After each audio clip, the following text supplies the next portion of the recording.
Hello everyone, this is your educator Amit. I'll be teaching you social studies, history, geography, economics and polity. Today we are going to start this chapter number 1, history chapter number 1, rise of nationalism in Europe. ये जो PPT में मैं सिखा रहा हूँ ये PPT आपको class में मिल जाएगा. Don't worry, you will getting this PPT on time. Okay, let's focus on the chapter now, the rise of nationalism in Europe. ये आपके टेक्स्ट बुक में पहले पेंटिंग दिया गया है. ये पेंटिंग बना है फेडरिक सोरी ने. Frederic Sorrieu is a French artist. ये जो फेडरिक सोरी है ये फ्रांस का एक आर्टिस्ट है. ठीक है, इसने 4 सीरीज ऑफ पेंटिंग्स बनाए. This is one of his painting. ठीक है, ये पेंटिंग का नाम भी उसने रखा. ये पेंटिंग का नाम है डेमोक्रेटिक एंड सोशल रिपब्लिक. अभी ये पेंटिंग जो है तुम्हारे बुक में एक स्पेसिफिक वर्ड यूज किया है, utopian. Utopian, right. This painting is a utopian painting. मतलब यूटोपियन का मतलब होता है इमेजिनरी. इमेजिनरी मतलब ये पेंटर ने एक इमेजिनेशन किया है कि यूरोप में ऐसी कंडीशन होनी चाहिए और उसी को लेके उसने ये पेंटिंग डिपिक्ट किया है. ठीक है, अभी इमेजिनरी का मतलब तो समझ गया आपको. 1848 की अपन जब बात कर रहे हैं तो 1848 में यूरोप में मोनार्की एग्जिस्ट करती थी. मोनार्की मतलब राजा और उसकी प्रजा. ठीक है, मोनार्की मतलब राजा और उसकी प्रजा. वहाँ पे मोनार्की एग्जिस्ट करती थी. बट पेंटर ने पेंटिंग में ऐसा बात डिपिक्ट किया है कि हर कंट्री को इंडिपेंडेंस मिल गया है and they have form democracy in their country. Her country में डेमोक्रेसी सेटअप हो गई है. ठीक है, ऐसा उसने यूटोपियन या इमेजिनेशन किया है. ओके, अभी ये पेंटिंग में क्या डिपिक्ट किया है उसने, फेडरिक सोरी ने. फेडरिक सोरी बता रहा है कि men and women of all the ages they are walking in a long train and they are passing through the Statue of Liberty. Statue of Liberty से pass हो रहे हैं. They are paying their homage. Homage मतलब क्या, they are paying their respect to the Statue of Liberty. मतलब हर country ने, जितने भी कंट्री के यहाँ पे फ्लैग्स इंडिकेट किए, ये अलग अलग कंट्रीज के फ्लैग इंडिकेट होते हैं. ठीक है, ये कंट्री के मेन एंड वुमेन ने उन्होंने क्या किया, मोनार्की को हटा दिया है. They have achieved democracy in their country after a very long struggle. They have achieved democracy in their country. That's why they are honouring the Statue of Liberty की we have finally achieved democracy. ठीक है, अभी ये जो first flag जो है ये किसका फ्लैग है, ये फ्रांस का फ्लैग है. ये जो तुम्हारे टेक्स्ट बुक में दिया है पेंटिंग में, ये फर्स्ट फ्लैग जो पेंटर ने डिपिक्ट किया है, आर्टिस्ट ने डिपिक्ट किया है, ये फ्रांस का फ्लैग है. क्यों फ्रांस का फ्लैग डिपिक्ट किया है, क्योंकि यूरोप में जो भी चेंजेस आते थे उसकी शुरुआत फ्रांस से होती थी. आगे चैप्टर में अपन पढ़ेंगे कि the French revolution was the first clear cut expression of nationalism in Europe. वो फ्रांस में होता है. फ्रांस में हर चीज़ होती है, उसका इफेक्ट पूरे यूरोप में देखने को मिलता है. ठीक है, इसलिए यहाँ पे फर्स्ट फ्लैग किसका दिखाया गया, फ्रांस का दिखाया गया. ठीक है, अब ये जो सेकेंड फ्लैग है, ये सेकेंड फ्लैग जो है ये जर्मनी का फ्लैग है. अभी 1848 की पेंटर बात कर रहा है. 1848 में Germany as a country exist ही नहीं करता था. ना जर्मनी में डेमोक्रेसी थी, ना Germany as a country exist करता था. बट फिर भी उसने एक यूटोपियन पेंटिंग बनाया कि इमेजिनेशन ऐसा बनाया कि जर्मनी के लोगों ने भी मोनार्की को हटा दिया है और उन्होंने अपनी खुद का कंट्री, उनका देश उन्होंने फॉर्म किया है. ठीक है, अभी ये जो फ्लैग आपको यहाँ पे दिख रहा है सबसे आगे, जो सब कंट्रीज को लीड कर रहा है, ये फ्लैग है यूएसए का, अमेरिका का और स्विट्जरलैंड का. ये दो लोगों का फ्लैग क्यों है, ये दो कंट्रीज ही क्यों लोगों को लीड कर रहे हैं, क्योंकि इनको इंडिपेंडेंस बहुत पहले ही मिल गया था. यूएसए को 1776 में इंडिपेंडेंस मिला था और स्विट्जरलैंड को 1648 में मिल गया था. ठीक है, ट्रीटी ऑफ वेस्टफालिया, स्विट्जरलैंड को इंडिपेंडेंस मिला था through the treaty of Westphalia from Roman empire, और यूएसए को ब्रिटिशर्स से इंडिपेंडेंस मिला था. ओके, तो इसीलिए ये बाकी लोगों को लीड कर रहे हैं कि we are existing democracy, please follow us, we will show you the part to the democracy. ठीक है, अभी ये जो बॉटम में आपको दिख रहा है पेंटिंग के, ये बॉटम में है, ये स्क्रैप है. स्क्रैप पड़ा हुआ है. स्क्रैप मतलब जो खराब चीजें फेंक देते हैं अपन, over a period of time उसको स्क्रैप बोला जाता है, राइट. तो यहाँ पे राजाओं के मुकुट, राजाओं के कपड़े, राजा के आर्टिकल्स यहाँ पे सब रखे गए और लोगों ने, ये क्या डिपिक्ट कर रहा है कि राजा मोनार्की को लोगों ने हटा दिया, उसको स्क्रैप कर दिया and they have achieved democracy in the country. ठीक है, उसके बाद यहाँ पे आप ऊपर स्काई में देख सकते हो, आसमान में क्या दिख रहा है, यहाँ पे जीसस क्राइस्ट है और उसके पास एंजल्स है बहुत सारे. ठीक है, अभी ये क्या डिपिक्ट करता है ये पेंटिंग में, ये जो जीसस क्राइस्ट है और ये जो एंजल्स है, ये लोगों को ब्लेसिंग्स दे रहे हैं. They are giving blessings to the people. Why, because after a long hardship people have achieved democracy in their country and the gods are blessing them. Okay, अभी जीसस क्राइस्ट के ऊपर एक वर्ड लिखा हुआ है, आपके पेंटिंग में दिख रहा होगा आपको. ये वर्ड क्या है, फैटर्निटी. फैटर्निटी का क्या मतलब होता है, फैटर्निटी मतलब भाईचारा, friendship among people, that is called as fraternity. Okay, अभी ये आगे जो पीछे जो फ्लैग है, ये पहले तो फ्रांस का फ्लैग है, फिर जर्मनी का फ्लैग है, उसके बाद ऑस्ट्रिया, 2 सिसिलीज, लोम्बार्डी, पोलैंड, ये सब लोगों के पीछे फ्लैग है और लोग मार्च कर रहे हैं, ठीक है। अभी न्यू वर्ड्स आपके इसमें दिए हुए हैं, आपका टेक्स्ट बुक में दिए हुए हैं। पहला वर्ड है प्लेबिसाइट। प्लेबिसाइट मतलब क्या? एक प्लेबिसाइट मतलब एक डायरेक्ट वोटिंग कराना। It's a direct voting, it is related to yes or no. You put a topic in front of the people will decide whether to agree with the topic or not to agree with the topic. That's called plebiscite, ठीक है। अभी Republic का क्या मतलब होता है? Republic आपके text book में ये वर्ड को बहुत ज़्यादा इंपॉर्टेंस दिया गया है, रिपब्लिक है, ठीक है। अभी रिपब्लिक में अपन 2 केस देखेंगे, ठीक है, एक इंडिया का केस और एक ब्रिटेन का केस, ब्रिटेन, ठीक है। अभी इंडिया में जो हेड ऑफ द स्टेट कौन होता है? इंडिया में head of the state, India में head of the state president होता है। इंडिया का प्रेसिडेंट कौन है? द्रौपदी मुर्मू, ठीक है। और ब्रिटेन में head of the state king होता है, राइट। अभी रिसेंटली किंग बना, पहले क्वीन थी, राइट, तो अभी किंग बना है। When the head of the state is elected, India का जो प्रेसिडेंट है वो इनडायरेक्टली इलेक्ट होता है, राइट, इनडायरेक्टली इलेक्ट होता है। इंडिया का जो प्रेसिडेंट है वो इनडायरेक्टली इलेक्ट होता है। और ब्रिटेन जो है ये हेरिडेटरी हेड होता है, मतलब हेरिडेटरी मतलब राजा से चलते आ रहा है, वो प्रेसिडेंट की पोजीशन कौन संभालता है? जो एग्जिस्टिंग वहां पे राजा है वो संभालता है। तो ये दोनों में डिफरेंस समझा। रिपब्लिक मतलब ऐसी country where head of the state president is elected by the people, that is called republic, ठीक है। फेटर्निटी का मतलब मैंने बता दिया था, ठीक है। एब्सोल्यूटिस्ट मतलब ऐसी फॉर्म ऑफ गवर्नमेंट या ऐसा रूलर जो अपनी खुद की मनमानी करता है, वो कभी किसी की सुनता नहीं, वो अपने हिसाब से रूल्स फ्रेम करता है और उसके हिसाब से गवर्न करता है और कंट्री चलाता है, ठीक है। उसके बाद during the 19th century nationalism emerged as a force. अभी 19th सेंचुरी ये ऐसा टाइम है जहाँ पे यूरोप में बहुत सारे चेंजेस देखने को मिल रहे थे, सोसाइटी में बहुत सारे चेंजेस आ रहे थे, इंडस्ट्रियलाइजेशन हो रहा था, बहुत सारे चेंजेस आ रहे थे, ठीक है। तो अभी राजा मोनार्की एग्जिस्ट कर रही थी, मैंने बताया यूरोप में मोनार्की एग्जिस्ट करती थी और लोग मोनार्की से बहुत ज़्यादा परेशान थे। क्यों?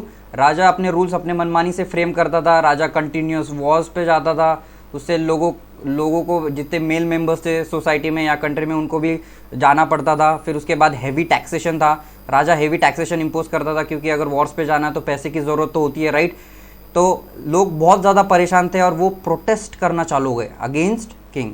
प्रोटेस्ट मतलब विद्रोह करना चालू हो गए राजा के अगेंस्ट में, ठीक है। अभी कोई भी डेमोक्रेसी बनती है, ठीक है, कंट्री में कोई भी डेमोक्रेसी बनती है तो वो एक दिन में बनती है क्या?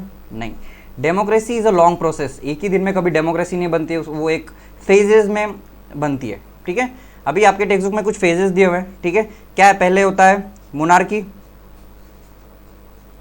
मोनार्की एग्जिस्ट करती है। मोनार्की के बाद मॉडर्न स्टेट होता है, मॉडर्न स्टेट, और मॉडर्न स्टेट के बाद बनता है नेशन स्टेट, ठीक है। अभी मोनार्की में क्या होता है? राजा और उसकी प्रजा, राजा और उसके लोग, राजा अपने हिसाब से रूल्स फ्रेम करता है, सब लोगों को मानने पड़ते हैं। फिर उसके बाद आता है मॉडर्न स्टेट। मॉडर्न स्टेट मतलब राजा तो होता है यहाँ पे, बट यहाँ पे सेंट्रलाइज्ड एडमिनिस्ट्रेशन होता है। सेंट्रलाइज्ड एडमिनिस्ट्रेशन मतलब एक बॉडी बनाई जाती है जो रूल्स फ्रेम करेगी, राजा उसका हेड होगा और गवर्नेंस उसके हिसाब से होगा, ठीक है। अभी लोगों का यहाँ ये पॉइंट पे थोड़ा कुछ सुना जा रहा है पर पूरा नहीं, ठीक है। यहाँ पे राजा अपनी मनमानी करता ही है। और लास्ट में आता है नेशन स्टेट। नेशन स्टेट मतलब यहाँ पे लोग अपना गवर्नमेंट खुद गवर्न करेंगे, वो गवर्नमेंट कॉन्स्टिट्यूशन के हिसाब से चलेगा, राइट, कॉन्स्टिट्यूशन के हिसाब से चलेगा। ये प्रोसेस होता है एक डेमोक्रेसी फॉर्म होने का, समझ गया सबको। उसके बाद अभी एक एलिमेंट्स क्या होते हैं, एक नेशन स्टेट, उसके एलिमेंट्स क्या होते हैं। पहला तो यहाँ पे लिखा है majority of its citizen and not only it's rulers. मतलब क्या, जो कंट्री होती है वो मेजॉरिटी ऑफ द सिटीजन से चलती है, ना कि उसके रूलर से। अभी यहाँ पे इंडिया का केस देख लेते हैं अपन। इंडिया के केस में क्या है, इंडिया जो गवर्न होता है वो उसके लोगों से होता है, ना कि उसके रूलर से। इंडिया के पास शेयर्ड हिस्ट्री है क्या? Yes, India has a long shared history. कैसे शेयर्ड हिस्ट्री इंडिया के पास? पहले मेडिवल इंडिया है, फिर एंशेंट इंडिया है, फिर मेडिवल इंडिया है, मेडिवल इंडिया के बाद मॉडर्न इंडिया है, ठीक है। ये हिस्ट्री इंडिया की एग्जिस्ट कर रही है, ओके।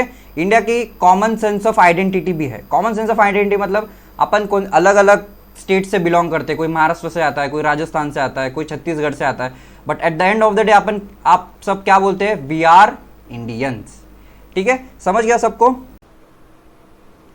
अपना भी नेक्स्ट टॉपिक है the French revolution and the idea of nation. ठीक है, अभी ये टॉपिक के आगे से अपन समझेंगे कि नेशनलिज्म मतलब देशभक्ति की भावना यूरोप में डेवलप कैसे हुई over a period of time, और लोगों को क्यों पता चला कि राजा के अगेंस्ट प्रोटेस्ट करना चाहिए, राइट। तो ऐसा नहीं था कि यूरोप में बस फ्रांस में ही प्रोटेस्ट हो रहे थे, यूरोप में हर पार्ट में प्रोटेस्ट हो रहे थे, हर एरिया में प्रोटेस्ट हो रहे थे अगेंस्ट मोनार्की। बट जो फ्रेंच रेवोल्यूशन था was the first revolution which became successful, इसलिए the French revolution became the first clear cut expression of nationalism in Europe. अभी फ्रेंच रेवोल्यूशन 1789 में हुआ, तो फ्रेंच रेवोल्यूशन के बाद फ्रांस फुल फ्लेजेड स्टेट बन गया, मतलब अभी यहाँ पे फ्रांस में उनके लोग खुद को गवर्न करेंगे। ठीक है, अथॉरिटी किसके पास चलेगी, पीपल ऑफ फ्रांस। ठीक है, अभी जो सोवरेनिटी ऑफ द कंट्री है, सोवरेनिटी ऑफ द कंट्री मतलब जो कंट्री चलाने का काम है, कंट्री गवर्न करने का काम है, रूल्स फ्रेम करने का काम है, वो कौन करेगा, अभी इसके आगे से फ्रेंच सिटीजन्स करेंगे। ठीक है, अभी ये नेक्स्ट है, यहाँ पे अपन रेवोल्यूशनरीज के बारे में समझेंगे। रेवोल्यूशनरीज ऐसे लोग होते हैं जो सोसाइटी में चेंज लाने का काम करते हैं। ठीक है, तो फ्रांस में भी कुछ रेवोल्यूशनरीज एग्जिस्ट करते थे। अभी इसमें थोड़ा केस स्टडी देखते हैं अपन, इंडिया की भी देखते हैं, उसके बाद फ्रांस की भी देखते हैं, सेम फ्रांस में भी हो रहा है। अभी इंडिया में रूल कौन कर रहा था, ब्रिटिशर्स रूल कर रहे थे।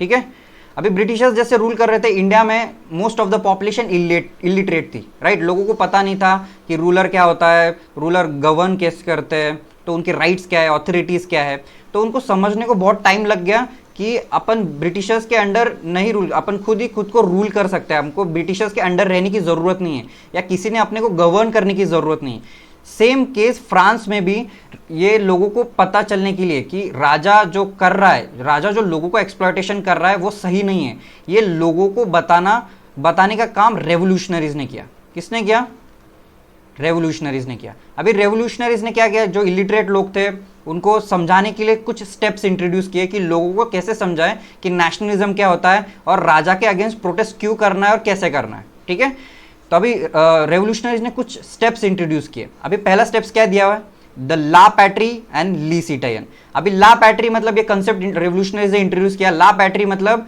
द फादरलैंड, ली सिटायन मतलब द सिटीजन्स। अभी इंडिया में अपना जो लैंड है उसको अपन किसका दर्जा देते हैं, माँ का दर्जा देते हैं, it is called as motherland, motherland. और यहाँ पे फ्रांस में, यूरोप में वो उनके लैंड को फादर का दर्जा देते हैं, दैट इज कॉल्ड फादरलैंड।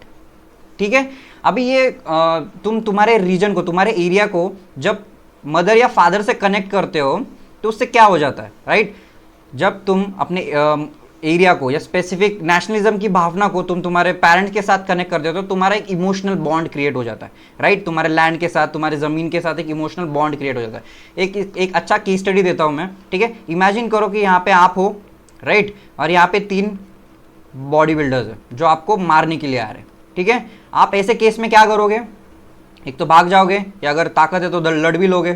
ठीक है, पर अभी केस थोड़ा उल्टा करते हैं। ये जो बॉडी बिल्डर्स हैं ये आपको मारने के लिए नहीं आ रहे, ये बॉडी बिल्डर्स है आपके पेरेंट्स को मारने के लिए आ रहे हैं, आपके मॉम डैड को मारने के लिए आ रहे हैं। तो आपका यहाँ पे एनर्जी बूस्ट हो जाता है। क्यों, क्योंकि यहाँ पे इमोशंस इन्वॉल्व है। यहाँ पे आप क्या करोगे, जब तक ये जान खेलोगे, राइट, यहाँ से भागोगे तो नहीं, राइट। तो यही चीज़ रेवोल्यूशनरीज को पता थी कि अगर ये जो इलिटरेट लोग हैं इनके अगर अपन इमोशंस कनेक्ट कर दे नेशनलिज्म से तो ये लोग उनकी लास्ट ब्रेथ तक लड़ते रहेंगे नेशनलिज्म के लिए।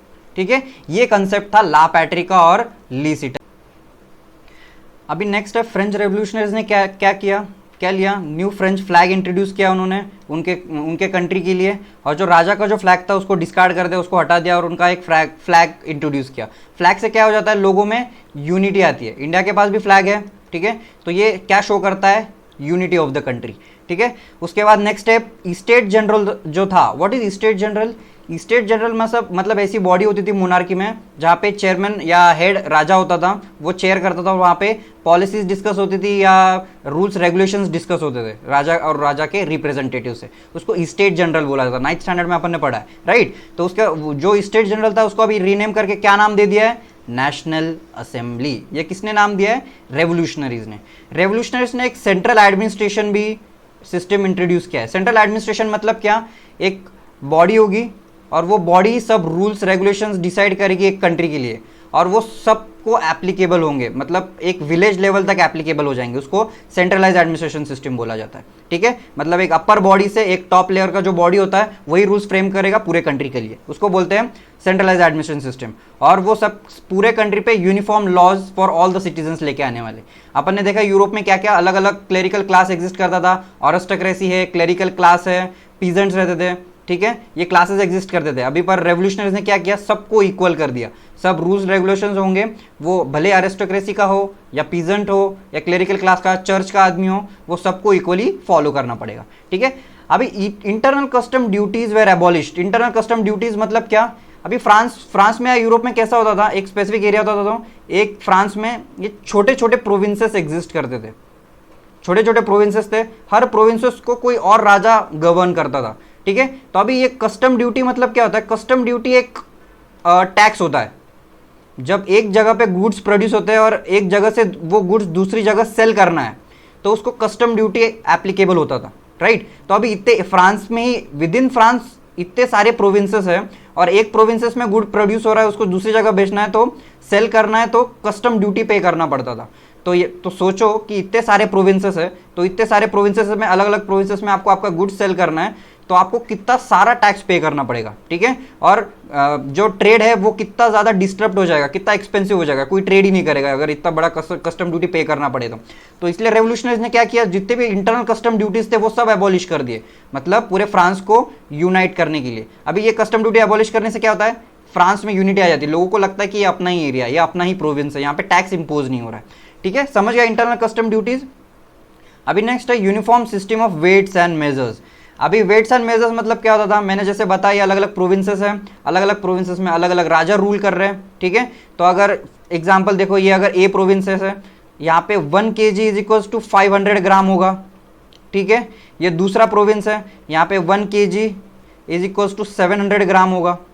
ठीक है, तो ये ऐसे अलग अलग वेट्स एंड मेजर्स हर एक प्रोविंसेस में एग्जिस्ट करते थे। ठीक है, तो इसकी वजह से क्या हो जाता था, ट्रेड कितना डिस्टर्ब हो जाएगा, हर बार तुमको गुड सेल करना है, फिर वो एरिया के हिसाब से तुमको पहले क्वांटिटी डिक्लेयर करना है कि 1 किलो 500 ग्राम होता है, तो इसके हिसाब से तुम गुड्स कैलकुलेट करोगे, फिर वो सेल होगा, कितना हेक्टिक और लॉन्ग प्रोसेस हो जाएगा और ट्रेड कितना डिस्टर्ब हो जाएगा उसकी वजह से। तो उन्होंने रेवोल्यूशनरीज ने क्या किया, ट्रेड को बूस्ट करने के लिए यूनिफॉर्म वेट्स एंड मेजर्स लेके आए। मतलब फ्रांस के एरिया में जितने भी प्रोविंसेस हैं उसमें सब 1 kg इज इक्वल्स टू 1000 ग्राम होगा हर प्रोविंसेस में।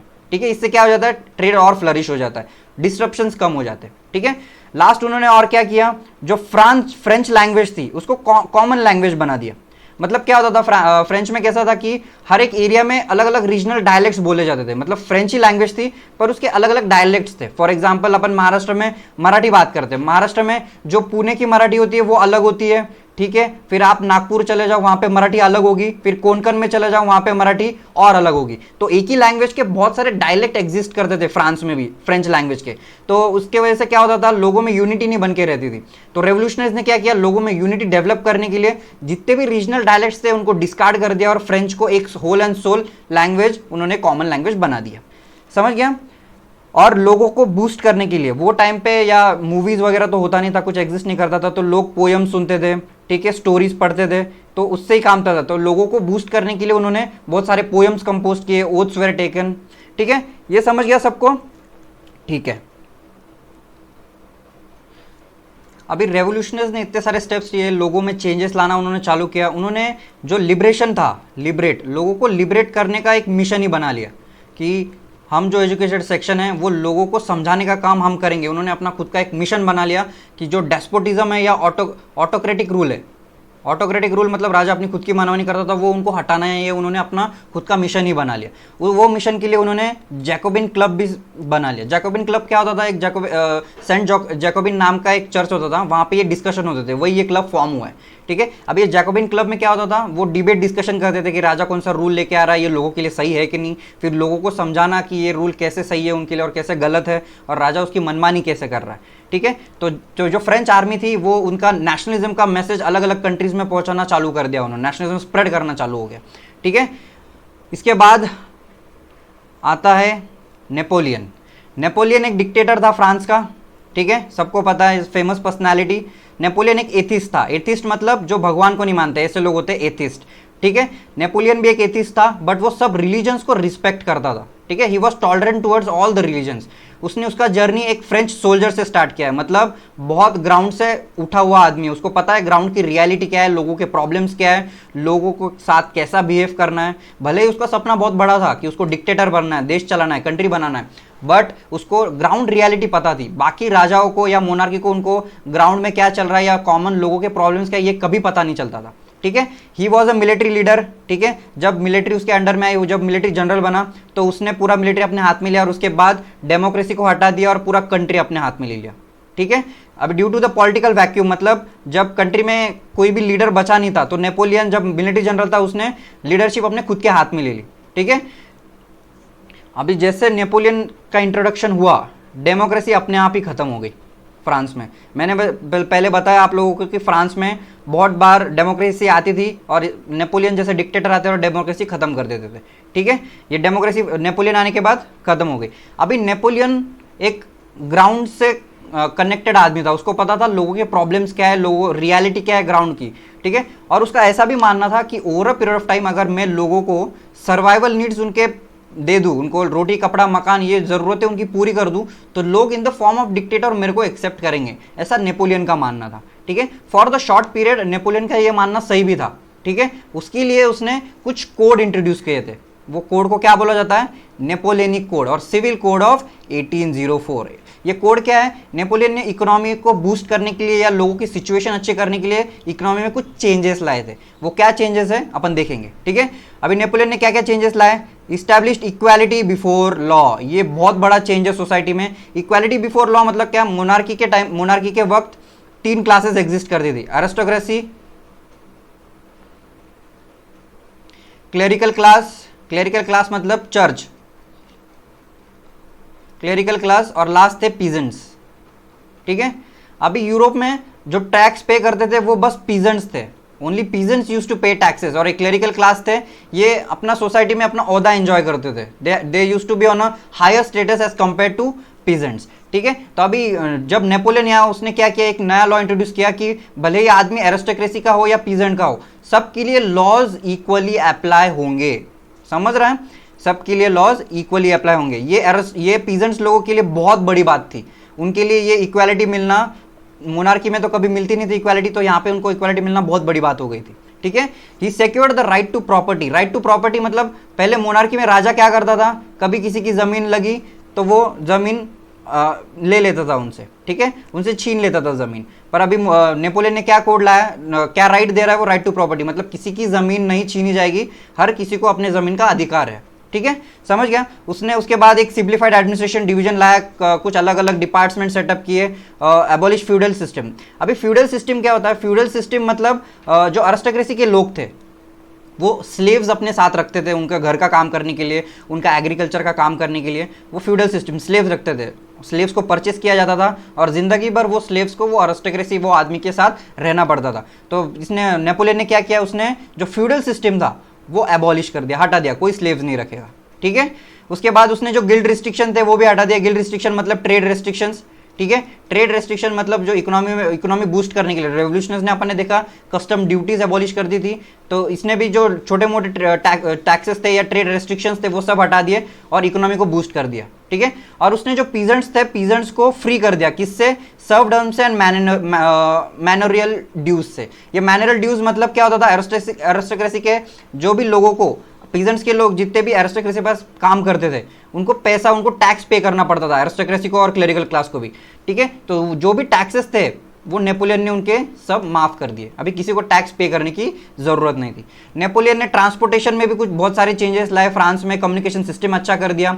उसने भी standardize weights and system measures लेके आया, मतलब जो रेवोल्यूशनरीज ने जो यूनिफॉर्म वेट्स एंड मेजर्स लेके आया था वो नेपोलियन भी लेके आया फ्रांस में, ठीक है। और उसने एक कॉमन करेंसी बना दी, कॉमन नेशनल करेंसी। पहले क्या होता था कि हर एक प्रोविंसेस में अलग अलग करेंसी एग्जिस्ट करती थी, ठीक है, तो फिर एक्सचेंज का प्रॉब्लम होता था, ट्रेड डिले हो जाता था, बहुत सारे प्रॉब्लम्स होते थे। तो नेपोलियन ने क्या किया? ये भी चेंजेस लाए। अभी ये सब चेंजेस से क्या हो जाता है?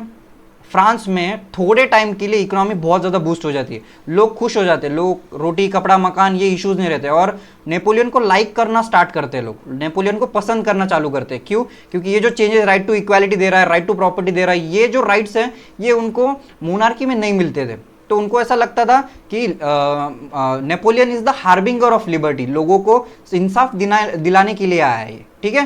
तो अभी नेपोलियन का कुछ पॉजिटिव पॉइंट्स थे तो कुछ नेगेटिव पॉइंट्स भी थे। अभी नेगेटिव पॉइंट्स क्या थे, नेपोलियन क्या है, once a dictator always a dictator, तो उसका नेगेटिव पॉइंट क्या होगा, वो कभी किसी को वोटिंग राइट नहीं देगा। वोटिंग क्यों करना है, वो अकेला डिक्टेटर है तो वोटिंग राइट की क्या जरूरत है, तो वो कभी भी लोगों को वोटिंग राइट नहीं देता था, ठीक है। उसके बाद वो सेंसरशिप इंपोज करता था।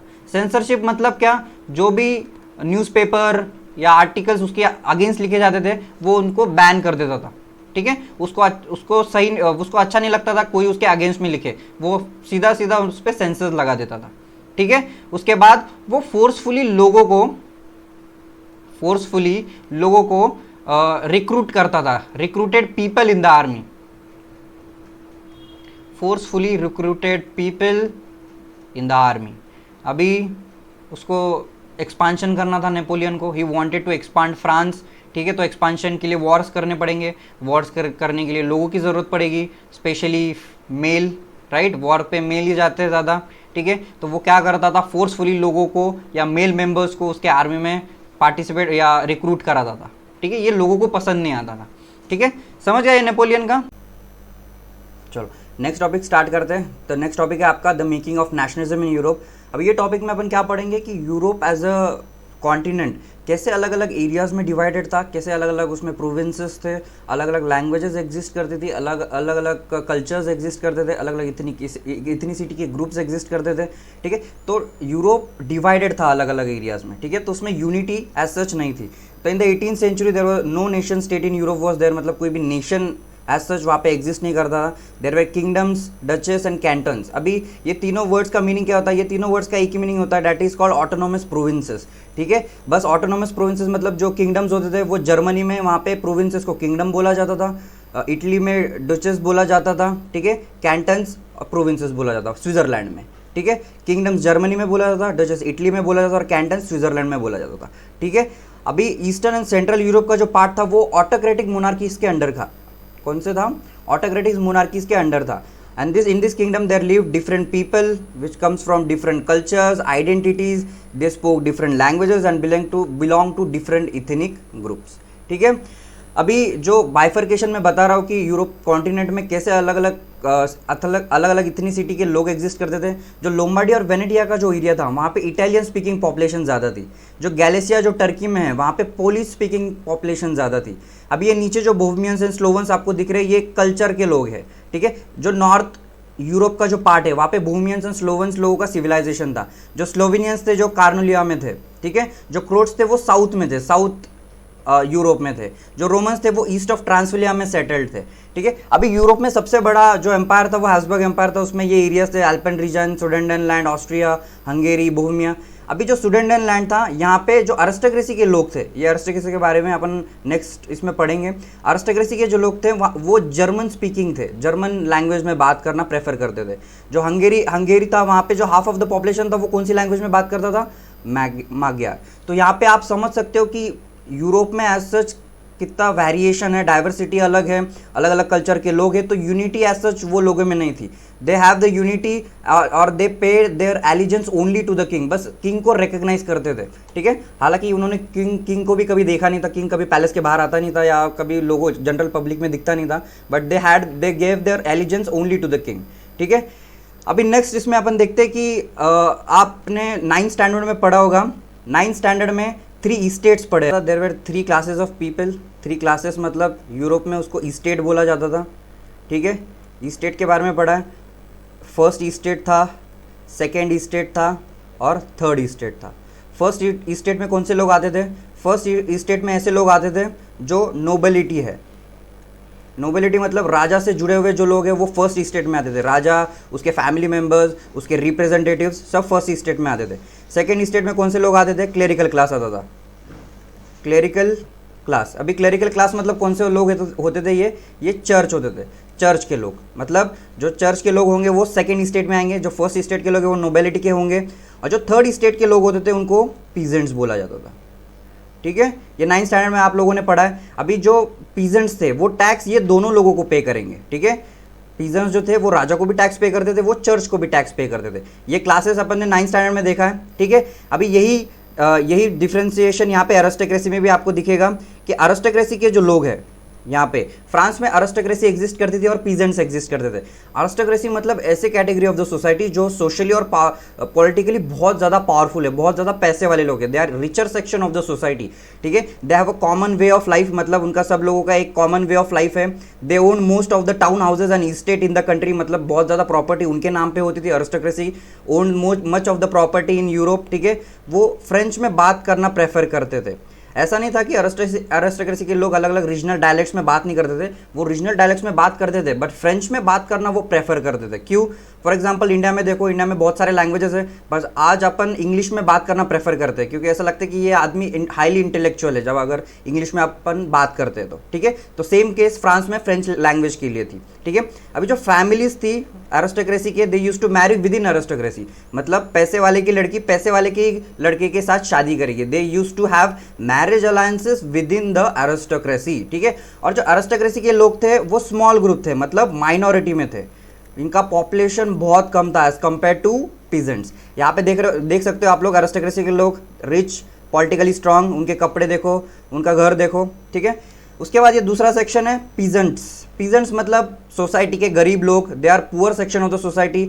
ये जो लोग थे ये मेजॉरिटी थे कंट्री में, मतलब इनका पॉपुलेशन बहुत ज़्यादा था, ठीक है। उसके बाद वो कौन से आते हैं पीजेंट्स में? वो लैंडलेस लेबरर्स आते हैं, स्मॉल ओनर्स आते हैं, ये सब कैटेगरी के लोग पीजेंट्स में आते हैं। अभी ये पीजेंट्स लोग का क्या करते थे? सर्फ कल्टिवेटेड लैंड्स में दे वर कॉल्ड एज सर्फ, मतलब जो अरिस्टोक्रेसी का जो लैंड था उसके ऊपर कल्टिवेशन का काम कौन करते थे?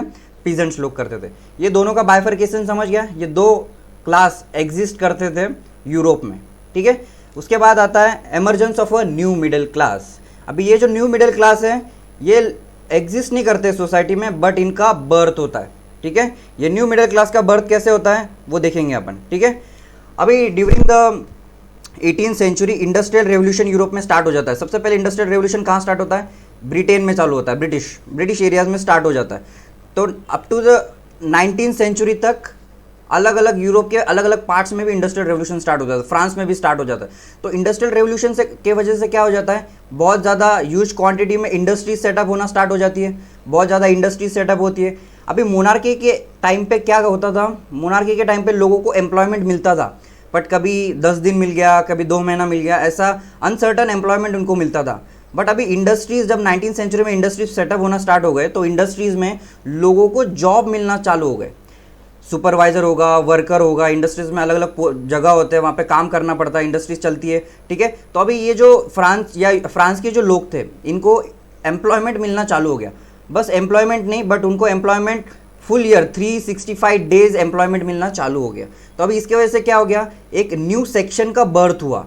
ऐसे लोग जिनको अभी एम्प्लॉयमेंट मिल रहा है, over a period of time अभी वो खुद की डेवलपमेंट करेंगे, उनको एक रेवेन्यू, सर्टन रेवेन्यू उनको कॉन्स्टेंटली मिल रहा है। तो over a period of time वो क्या करेंगे? एजुकेशन लेंगे, अपने बच्चों को एजुकेट करेंगे, उनको पढ़ाएंगे लिखाएंगे, और over a period of time ये लोग क्या हो जाएंगे?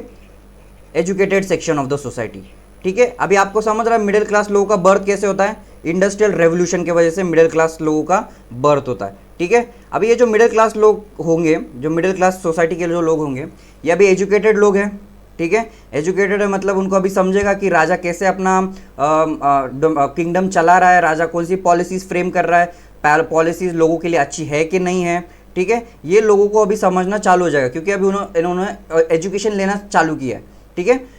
उसके बाद ये दो कैटेगरीज देखते हैं अपन। ये आइडियोलॉजी के हिसाब से बाइफर्केशन होता है लोगों का। अपन ने सोसाइटी में 3 कैटेगरी ऑफ लोग देखे। पहला होता है aristocracy, first state, second state, third state. अभी अपन ने पढ़ा अरिस्टोक्रेसी और पीजेंट्स और मिडिल क्लास, ठीक है। अभी लिबरल मतलब क्या होता है? लिबरल मतलब सोसाइटी में ऐसे लोग जिनको सोसाइटी में चेंज चाहिए, they want change in the society. उनको क्या बोला जाता है? लेफ्टिस्ट भी बोला जाता है या लिबरल भी बोला जाता है। मतलब they are not happy with the current conditions of the governance और द इकोनॉमिक कंडीशंस, ठीक है। कंजर्वेटिव्स मतलब क्या? ऐसे लोग जिनको they don't want change in the society, they are also called as rightist. मतलब they are happy with the current governance, they are happy with the current government, जो भी पॉलिसीज फ्रेम हो रही है, they are happy with it, ठीक है। इसकी एक छोटी स्टोरी है। ये फ्रांस का पार्लियामेंट है, यहाँ पे राजा बैठता था, ठीक है। यहाँ पे ये जो लेफ्ट साइड है, यहाँ पे उसके रिप्रेजेंटेटिव बैठते थे, ये राइट साइड है, यहाँ पे भी उसके रिप्रेजेंटेटिव बैठते थे, और यहाँ पे उनका डिस्कशन होता था, पॉलिसीज, राजा डिसीजंस लेता था, ठीक है। अभी जो लेफ्ट साइड में बैठने वाले जो लोग होते थे, ये राजा के अपोजिशन वाले लोग होते थे। राजा को हर पॉलिसी में अपोज करने वाले राजा को पसंद नहीं करते थे, ठीक है, हर चीज़ में राजा को अपोज करते थे। और जो राइट साइड में जो लोग बैठते थे वो राजा के फॉलोअर्स थे, राजा को पसंद करते थे, राजा का गवर्नेंस उनको अच्छा लगता था। इसलिए ये कंसेप्ट लेफ्टिस्ट और राइटिस्ट का एग्जिस्टेंस में आया है, ठीक है। समझ गया सबको राइटिस्ट लेफ्टिस्ट क्या होता है? लिबरल मतलब ऐसे लोग जिनको चेंज चाहिए, कंजर्वेटिव ऐसे लोग जिनको चेंज नहीं चाहिए, मतलब they are happy with the monarchy, they are happy with the king, ठीक है, ये बात समझ रही है। उसके बाद जो न्यू मिडिल क्लास के बारे में अपन ने देखा, न्यू मिडिल क्लास इनका बर्थ होता है, they are educated section of the society, उनके पास थोड़े बहुत पैसे भी है, वो गरीब नहीं, दे हैव गुड एजुकेशन, उनको चीज़ें समझ रही है, गवर्नेंस कैसे चलता है, इकोनॉमी कैसे चलती है, वो चीज़ें उनको धीरे धीरे समझ रही है, और राजा कैसे अपना किंगडम गवर्न कर रहा है ये भी उनको चीज़ें समझती है, ठीक है। अभी उनको कमर्शियल क्लास भी बोला जाता है, वर्किंग क्लास भी बोला जाता है और मिडिल क्लास भी बोला जाता है, ठीक है। अभी वो एक नया टर्म एडवोकेट करते हैं, they advocated the idea of national unity. मतलब क्या करते हैं, अभी जो राजा है, राजा के अगेंस्ट में जाना या प्रोटेस्ट करना वो शुरू करते हैं, क्योंकि उनको राजा का एडमिनिस्ट्रेशन समझता है, राजा लोगों का एक्सप्लॉयटेशन कैसा कर रहा है, ठीक है। तो वो क्या एक कंसेप्ट करते हैं कि हम सब लोग जो मिडिल क्लास है वो यूनिटी क्रिएट करते हैं, एक नेशनल यूनिटी लेके आते हैं, ठीक है। किसके अगेंस्ट में? जो अरिस्टोक्रेसी एंजॉय कर रही है प्रिविलेजेस, जो अरिस्टोक्रेसी के लोग हैं, जो बाकी जो पीजेंट्स हैं उनके ऊपर एक्सप्लॉयटेशन करते हैं, उनके ऊपर अत्याचार करते हैं, उनसे एक्सेस टैक्सेस कलेक्ट करते हैं, ठीक है। तो उनके अगेंस्ट अभी कौन खड़ा हो रहा है? ये न्यू मिडिल क्लास जो लोग हैं वो उनके अगेंस्ट खड़े हो रहे हैं, ठीक है। अभी the letter became the force of lot of revolutions in the Europe against monarchy. जो मिडिल क्लास जो लोग हैं, जो educated section of the society, वो अभी क्या करेंगे? वो रेवोल्यूशंस रन करेंगे अगेंस्ट मोनार्की एंड अरिस्टोक्रेसी। अपना नेक्स्ट टॉपिक है what did liberal nationalism stand for, ठीक है। अभी लिबरलिज्म मतलब क्या? Liberalism the word comes from Latin word, उसका मतलब लिबर, उसका मतलब होता है फ्री, फ्री मतलब फ्रीडम, ठीक है। अभी जो रेवोल्यूशनरीज लोग हैं, जो educated section of the society है, वो लिबरलिज्म को अलग वे में कन्वे करते हैं, जैसे that is the stood for the freedom for the individual, मतलब जो इंडिविजुअल है उसका फ्रीडम होगा, लिबर्टी मतलब, और equality for all before the law. Equality for all before the law मतलब क्या?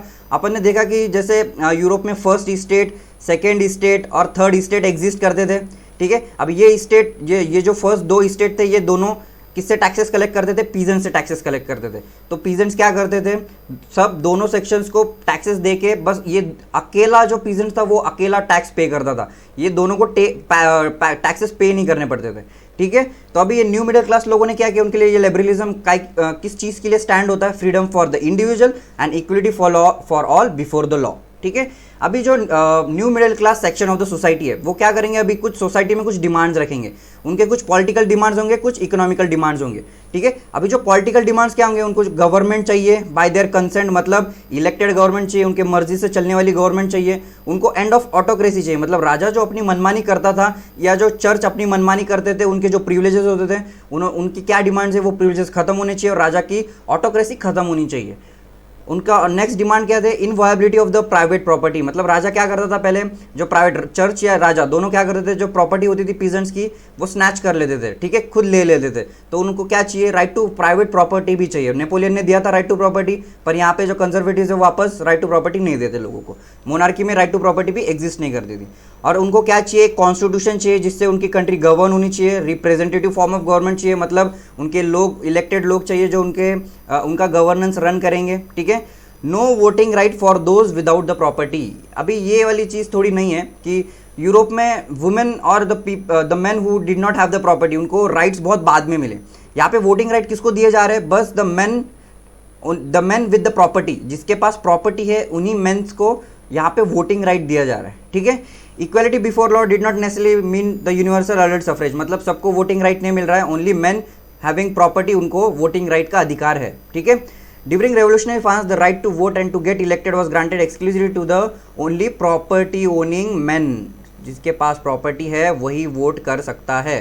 Only for a brief period under the Jacobin club, जब जैकोबिन क्लब का जब गवर्नमेंट आता है तब वो मैन विदाउट प्रॉपर्टी उनको भी वोटिंग राइट देते, बट वुमेन को नहीं देते, ठीक है।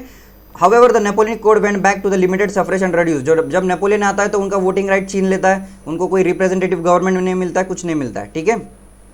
उसके बाद इकोनॉमिक लिबरलिज्म। अभी नेक्स्ट डिमांड इनकी मिडिल क्लास की क्या होगी, इकोनॉमिक डिमांड्स होंगी। पहले पॉलिटिकल डिमांड्स देख लिया अपन ने, फिर उसके बाद इकोनॉमिक डिमांड्स। अभी इकोनॉमिक डिमांड्स उनको क्या चाहिए, इकोनॉमी अच्छी चलनी चाहिए, उनको फ्रीडम ऑफ मार्केट चाहिए। अभी मिडिल क्लास में बिजनेसमैन भी आते हैं, स्मॉल बिजनेसमैन, तो वो बिजनेसमैन क्या डिमांड करेंगे कि इकोनॉमी फ्री कर दो, हमारा बिजनेस अच्छा चलना चाहिए। जो स्टेट्स रेस्ट्रिक्शंस थे, स्टेट इम्पोज रेस्ट्रिक्शन अलग अलग प्रोविंसेस में, वो रिमूव कर दो, हमारे गुड्स अच्छी से फ्लो होने चाहिए पूरे यूरोप में, ठीक है।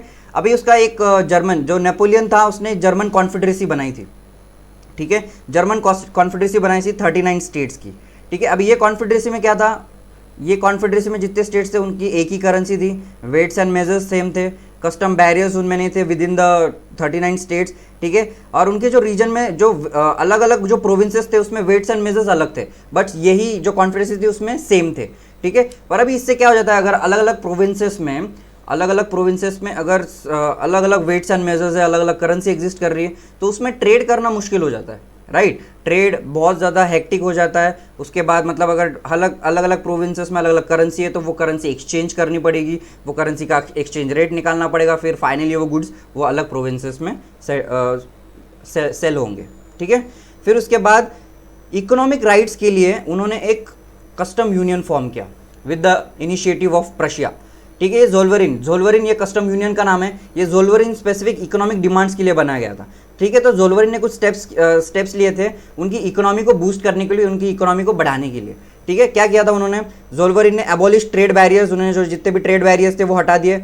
जो करेंसी थी वो उन्होंने रिड्यूस कर दी, कहाँ कितने से 30 से बस 2 करेंसी लिमिटेड कर दी। ये एक पॉजिटिव इफेक्ट था इकोनॉमी पे, ठीक है। उन्होंने जो रेलवे का नेटवर्क था वो भी बहुत प्रमोट किया। Railways are always helpful to to enhance the और टू बूस्ट द इकोनॉमी, ठीक है। A wave of economic nationalism strengthen the wider nationalist sentiments growing at the time. मतलब जो इकोनॉमिक नेशनलिज्म था, जो इकोनॉमी का जो डिमांड लोगों की होने लग गई, उससे नेशनलिज्म भी, नेशनलिस्टिक सेंटिमेंट्स भी उनके बढ़ना स्टार्ट हो गए, ठीक है।